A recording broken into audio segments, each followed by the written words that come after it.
We back. Yeah. And the quality looks so much better.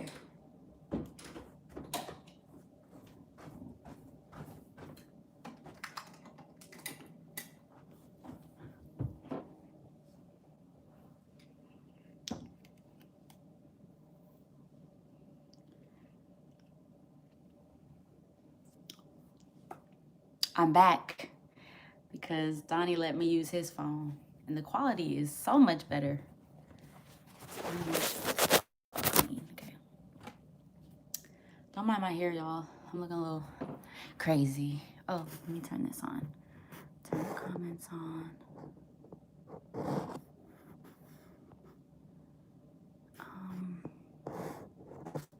Yeah, he let me use his phone instead. Yeah, because I was frustrated, like, what the heck, you know? So, ooh, I'm out of breath, y'all. I was running up the steps to get back up here. Girl, that's what I said. I was like, I'm looking kind of good on this on this camera here. That's right. All right, y'all. So I'm going to start because I really genuinely don't want to be on here long. So the word is out of Job chapter 9. And so I believe it was 9. Okay, I have my phone right here, right? So let me tell you exactly which verse it was. See, I wasn't even prepared. That's my fault. Okay, it was Job. I read it in the Message version. So it's Job chapter 9, verse 14 through 20, like those verses. And so the reason why the title is It's Not God's Fault is because literally in that section, in those verses, Job was literally just saying, like, basically, it don't matter what I do. Is that a spider crawling on me? Sorry, y'all.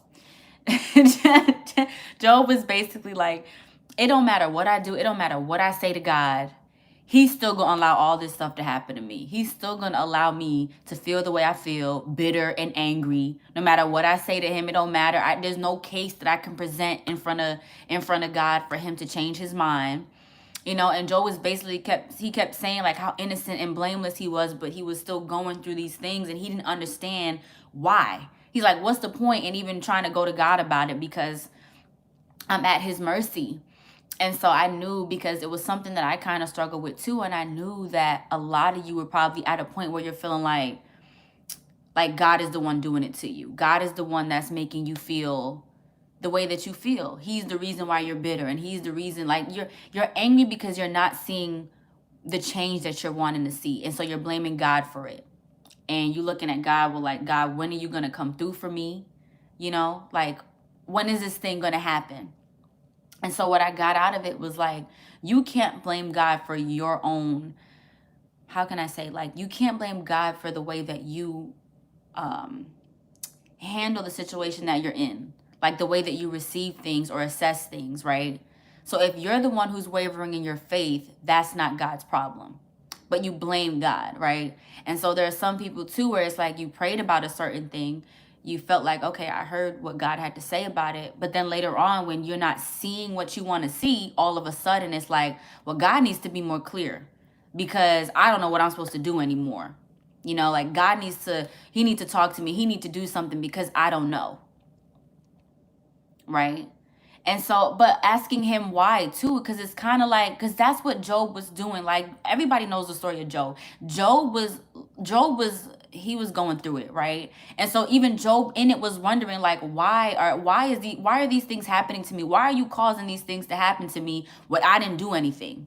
I didn't do nothing wrong. Why do I feel the way that I feel? Why don't I still have this promise that you've given me? I've been doing everything you told me to do, and I still don't see nothing happening. And so you get angry with God. You blame God.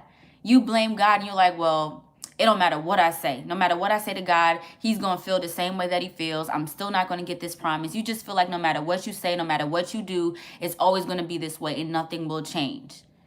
And that's not how you're supposed to be. It's not God's fault that you feel this way. It's you. Because let's be real, like, you know when the enemy is going to attack you, right? You know that the enemy's whole MO is to attack your emotions and your feelings, and to make you discouraged, and to make you lose faith in God and what he says. And so if you know that, you need to be aware of it and you need to be proactive. And so when you feel like there's a spiritual attack coming on, you got to pray against it. You can't be how Job was, cuz literally there was one part that stood out to me where he was like, he won't even let me catch my breath. Piles bitterness upon bitterness. And that's how some people feel. It's like, dang, God, if it's not this, it's this. Like, it's just always something. And you start to wonder, like, dang, God, like, I didn't even do nothing. I didn't do nothing wrong. And you causing, like, I'm bitter. You know what I'm saying? And it also says, as it is, he knocks me about from pillar to post, beating me up, black and blue, for no good reason. Right? We go to God like, God, why are you doing this? Like, why, God? Why me? Why me, God? Like, why are you doing this to me? I've been doing everything you told me to do. I'm dealing with all this stuff I don't want to deal with. I'm walking with you, and I don't have the blessings that I need or the promises that you gave me. Why me? Right? You feel like God beating you up, right? Like it's always something that you got to do or something that you got to deal with that's hard, right? And we also know in the story of Job, God came through and God, Jeremy, if you don't, you know what? Anyway, so, like, what was I getting ready to say? Yeah, so God came back and God was talking to Job and God was like, who are you to question me? Who are you to ask me why I do the things that I do? Do you have all the answers? Can you, tell the sun to shut down and not shine anymore and it'll just stop shining? Like he was like, okay, well, who are you to ask me why things are happening or why things are not happening? That is not your place. God doesn't have to answer to you. He doesn't have to give you the answers why. Your job is to just have the faith, right? Your job is just to have the faith to believe and to pray and do the things that you called to do. So you can't blame God for your inability to have faith or for your inability to hear him clearly, because God is always speaking. It's up to you to hear it.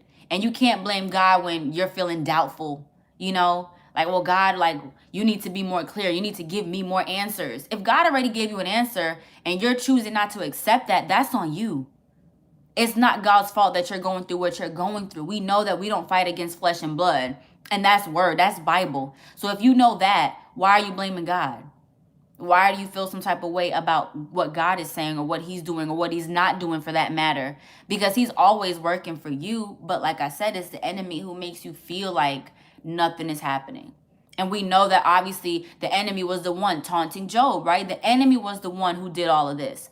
But here's Job, like, this man is so powerful. I don't have no case against him. What's the point? What's the point in me going to God and telling him that I'm blameless? Because he's so powerful. I'm at his mercy. He could do whatever he wants to me. There's no point, right? But you can't look at it that way, because you see how God responded to Job. You see how he was like, look, who are you to ask me why? Like, to ask me why are these things happening, or to even try to assume why these things are happening, right? Because we know that God was also displeased with Job's friends, because Job's friends was like, well, you sure you ain't do nothing wrong?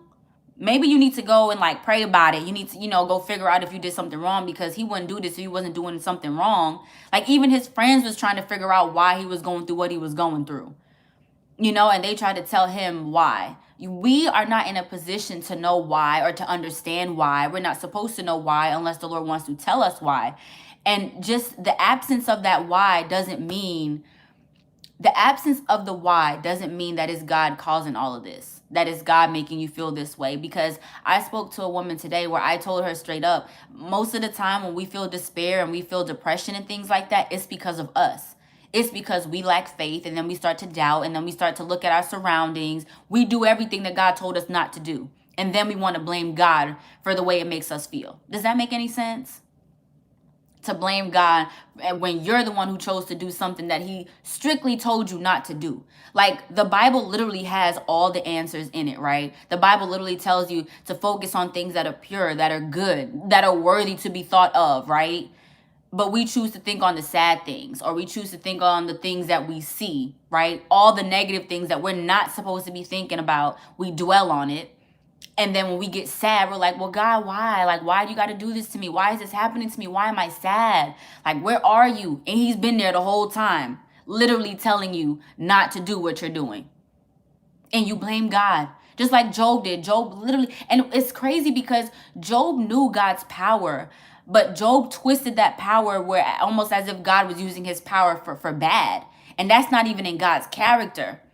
And that's something that stood out to me, is like, we all know God's power, but for some reason we know, okay, it's easy for us to be like, well, God is using his power to cause these bad things to happen to me. But we can't look at it and think, well, God's going to use his power to cause these blessings to come to pass. Like, why is it so easy for us to believe the bad things, but not the good? And that was the problem with Job. Like, Job was just like, man, like, there's no point in this. There's no point in going to God and telling him that I didn't do anything wrong and that I'm blameless because I'm at his mercy and he throwing me around and he beating me up for no reason. Like, that's not even God's character. That's not even God's character to be like that. But when we in the fire, right? When we in the furnace, sometimes it's easier to blame God because we can't, okay, no, we can talk to the enemy, completely wrong. But like, it's easy to blame God. It's easy to blame God and be like, God, why are you doing this? Because we know that he's the one that we're following. But you have to remember God's disposition in all of this. Just because you feel the way you feel doesn't mean it was from God. And it also doesn't mean God won't deliver you from it. But I really do believe that God will help you as long as you're helping yourself. Because God will help you, but it's like you can't keep allowing yourself to fall into this pit and expecting God to take you out. Because eventually it's going to be like, when are you going to learn? I've given you the wisdom and the knowledge. I've given you my word to tell you exactly how to get out of this place. But you still keep putting yourself back in that place. And then you blame me for it when you can't come out. And you looking for me, right? You looking for me to help you when you're the one who got yourself in this place to begin with. So if you know how to get yourself in there, I'm sure you know how to get yourself out, right? And sometimes it seems like it's really difficult to do, but it's not, because like I said, that's what the word is for. And a lot of times people would rather run to a prophet or would rather run to a friend instead of just going straight to the Bible. Like, okay, well, let me see what the word says, right? Let me apply the word to my situation instead of just blaming God about it. Just feeling like, dang, ain't nothing coming out of this. So let me read more of what it was saying to see if there's anything else that needs to be said. So, so then let's look at Job 9, right? And now, mind you, this is in the Message version, verses 21 to 24. The very beginning, it says, believe me, I'm blameless. I don't understand what's going on. I hate my life. How many of y'all, like, you're going through something that's like, dang, I hate my life right now. I hate my life. Everything is going wrong. I don't have this blessing or this promise that I need that, God told me I was going to get. You're talking about you hate your life, right? Job was so deep in despair that he allowed himself, he made God the enemy. He made God the enemy into like this invisible enemy, because we know God is never the enemy, right? But he turned God into like this like fictional enemy. That's what he did. He made it seem like God was the enemy, but he was so deep in his despair that he couldn't even find a way to come out of it, to be like, wait, what am I talking about?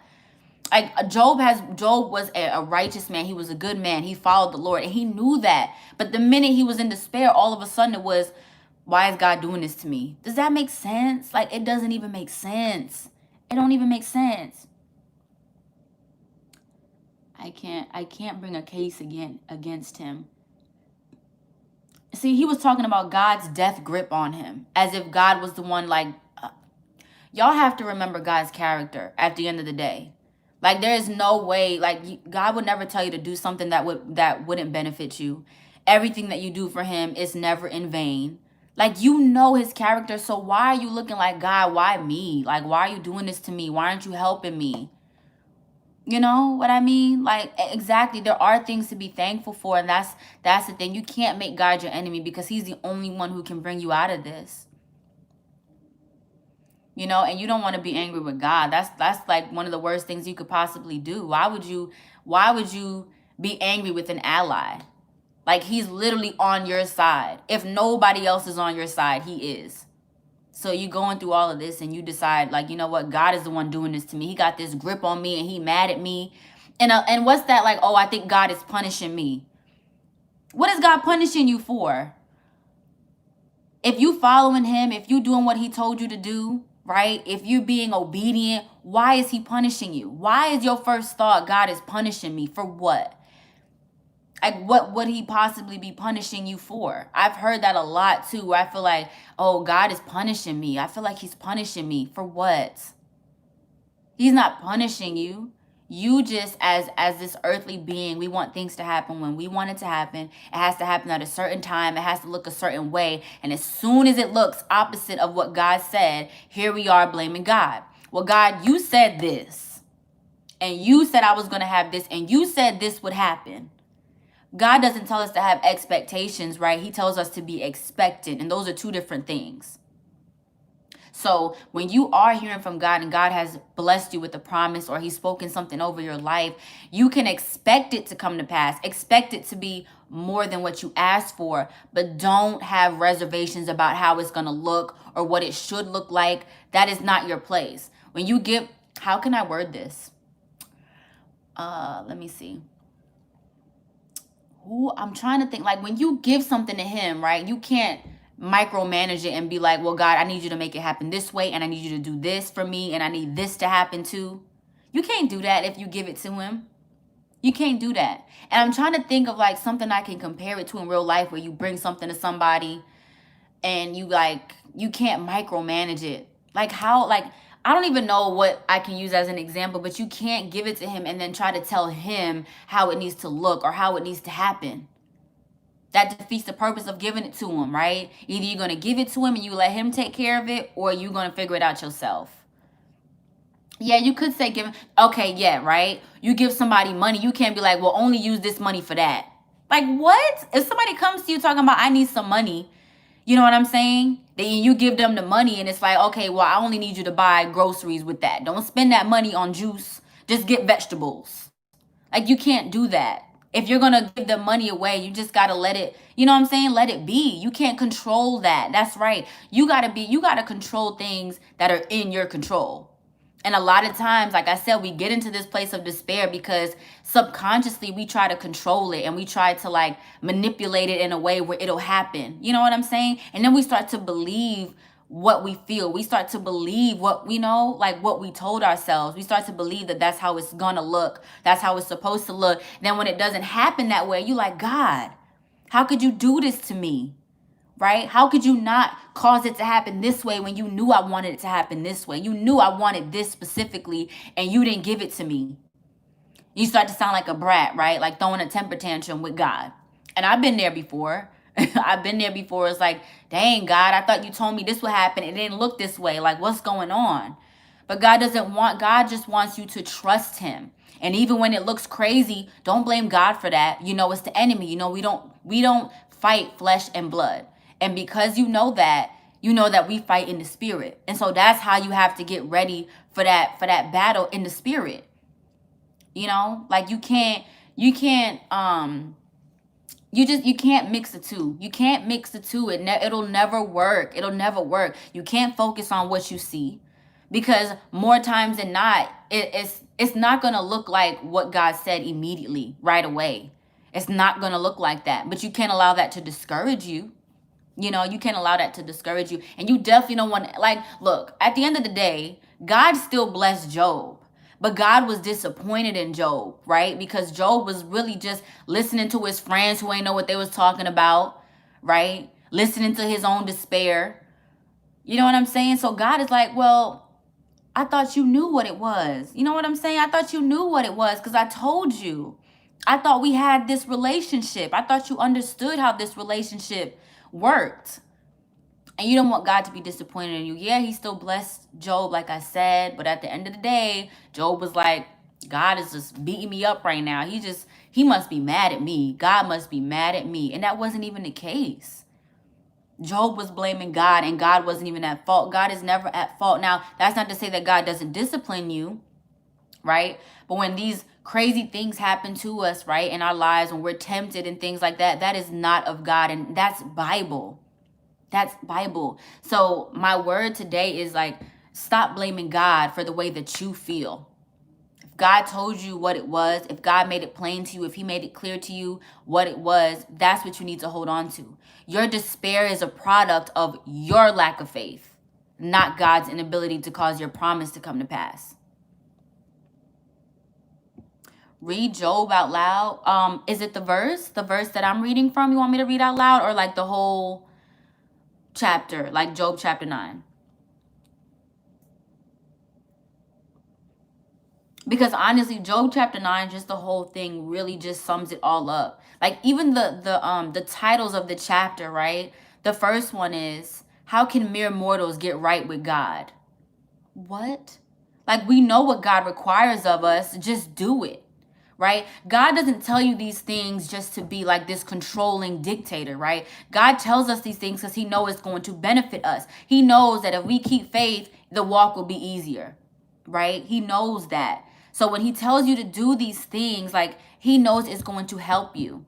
Yeah, I'm not going to read the whole thing. That's a lot. I'm not going to read the whole thing, but it is Job chapter 9, and you can read it in whatever version you feel comfortable with. I read it in the Message version just to get a not all people know how to reach him. But again, if you don't know how to reach him, that's you. God is always available. God is there. The Bible is there. That's how you reach God, through the word.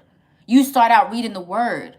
I can't teach you how to reach God. I can't give you my ability to reach God. That is an accessible thing. That's free.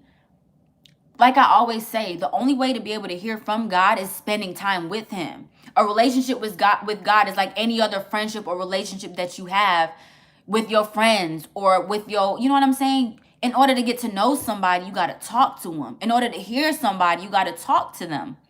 No, I can't teach that. I can't teach that. I can't teach you how to reach God. That's not my job. That's your job, to learn to teach yourself how to talk to God. That's right. Yeah. You pray daily. You got to pray, right? And so that's what I try to tell people. Like, the only way that you be able to hear God is if you pray and you talk to him. That's literally it. And you have the Bible. Like, that's his word right there. Literally everything that he wants to tell you is in the Bible. So you just have to access it through that. That is literally free access. That's free blessings, free abundance, free favor, literally just by talking to him. And I wish people understood that. I wish they looked at it that way, because it's like, I don't know if you guys know Eli Lasky. I love him, right? Here on YouTube, Prophetic Drive Time, right? He said in one of his words recently, God doesn't give promise with a closed fist, right? You don't have to pry your promise out of God's hand. Like, you don't have to try to like use all your might to take what God has already said is yours, right? And I always say, like, you don't have to toil for God's promises. You don't have to toil for it because it's already there. Like, you already have it. It's yours. So why are you toiling for something that is already given to you? That's like crying about losing your house when nobody came to try to take your house. There's nobody here wanting your house, but you're crying because a fear of losing your house, but nobody's even here to take it. It doesn't make sense, you know, like what God has already spoken to you, that's what it is. Like, that's what it is. That's, how can I say, like, it's real. Like, it's real. What God told you is real already, right? Like, in the spirit realm, it's real. You just haven't seen it on the, like, you know, here. But that doesn't make it any less real. Just because you're not seeing something, right? When you blow out, right? When you blow into your hand, you can feel your breath, but you can't see it, right? So because you can't see it, does that make it any less real? You understand? Working through your unbelief is having faith. You just got to have faith. You got to have faith. And you have faith by holding on to what the Lord said, reading the Bible. You know, that's the only way to fight your unbelief. And you can ask God to help you with your disbelief. You can ask him to help you, you know, to help you look at things from a different point of view, like you said, like your perspective, or just help you to accept certain things, you know. So, look, y'all, I just don't want y'all blaming God for your inability to have faith, right? And sometimes he will give you time periods. Sometimes he will give you times. And sometimes those time periods won't really, like, because God's time is different than our time. And so even sometimes if he gives you a time and something doesn't come to pass on that exact time or something, you'll still feel like, God, like, did you lie? And you know, God's not a liar. And it's horrible to say that, but like, you know, like, you know that sometimes that's how we feel. Like, dang, God, like, You told me this. I thought I heard this, but this didn't happen. What's going on? You don't want to call God a liar, but in your heart, you kind of just feel like, dang, God, like I felt like that was the lie, even though I know you're not gonna lie to me, but I'm struggling. It's that back and forth that you have. But God don't want you to have that back and forth. He wants you to remember who he is. Remember who you are in him. And by remembering who you are in him, you'll remember what is rightfully yours. And you'll remember, God would never cause me pain. God would never just, cause me to feel despair and to be depressed. That's not my portion. God didn't give me that. So you have to remind yourself of that. It's not God's fault. It's the enemy's fault, but it's also your fault too. Like, one thing I was talking about today is having accountability when it comes to God. You have to have accountability, right? You have to be like, you know what, God, my fault. I'm the one that didn't have the faith. I'm the one that wasn't listening and being obedient. I'm the one that was toiling with my promise. It wasn't you. You got to have accountability. Just like in your marriage, right? Or in relationships, you need to have accountability. It's the same exact thing. You need to hold yourself accountable when you realize my faith did waver. My faith was wavering, Lord. My bad for blaming you. Like, I didn't mean to blame you. You know what I'm saying? You got to be accountable. You got to be like, you know what, God, you did tell me in your word that it isn't a fight against flesh and blood. And here I am trying to fight flesh and blood. Like, you just ask him for forgiveness and move on. Do better. Grow from it. But don't keep yourself in the same pit and then keep expecting God to raise you out of that pit. Because at some point in time, he's going to have to trust you to take care of things yourself. To whom much is given, much is required. And that's Bible too. So if God is wanting to give you this promise, he's going to expect you to walk in a way where you can handle the promise and you can handle the things that come before the promise and the things that come even after the promise. So if God can't trust you with the little, how can you expect him to trust you with a lot? Because right now in your stand for your marriage, all God is trusting you with is having faith to believe. If you can't even do that, how do you expect God to bless you with a big old house that you want? You know what I'm saying? With the other blessings that you want from him. If you can't even have the faith to believe. And that's nothing. You know what I'm saying? The message Bible, it gives a bit more detail. So that's why I like to read it. Like, it kind of expands on the verses a little bit. So you want God to be able to trust you with a lot. If you can't even have the faith to believe, you can't expect him to bless you with all these super mega miracles and things that you want from him. You don't even trust him you don't even trust him with the little things, and you want him to trust you with with bigger. Okay? So just don't blame God anymore. That's exactly how you let go, Chad. Once you have the faith and you say, you know what, I know God's going to take care of it, you let it go.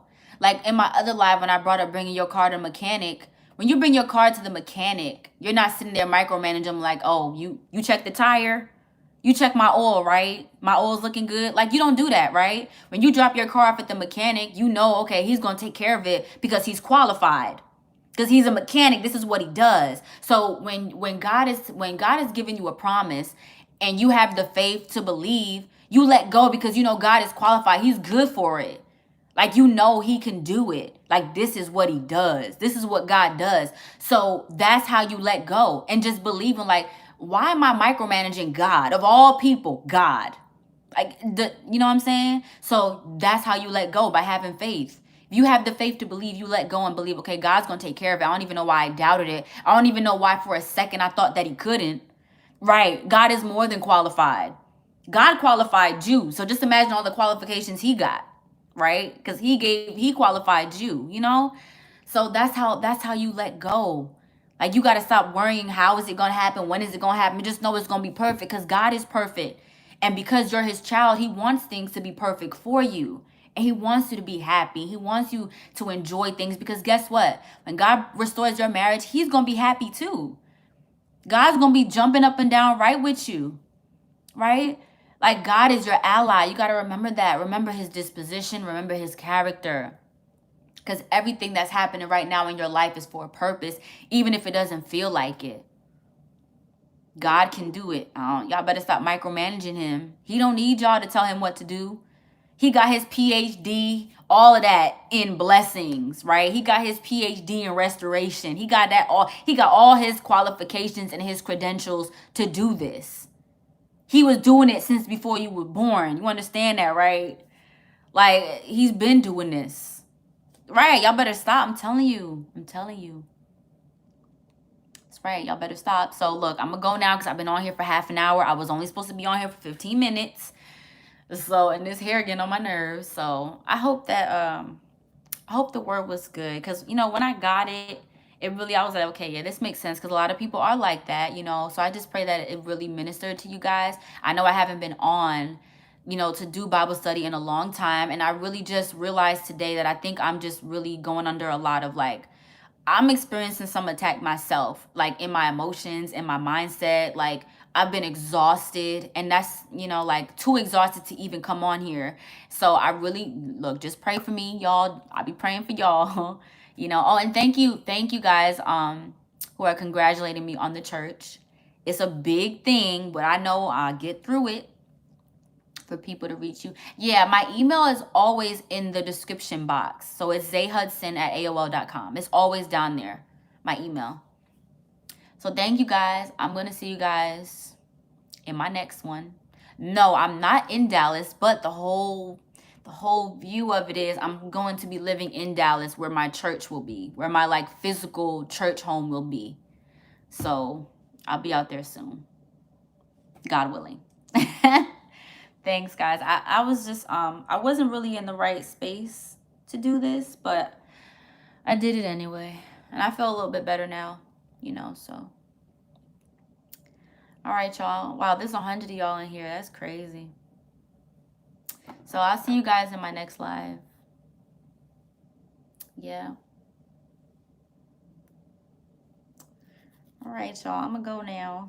I'm just in here waiting for other comments. Talking about I'm going to go. All right, y'all, for real. I love y'all. Bye.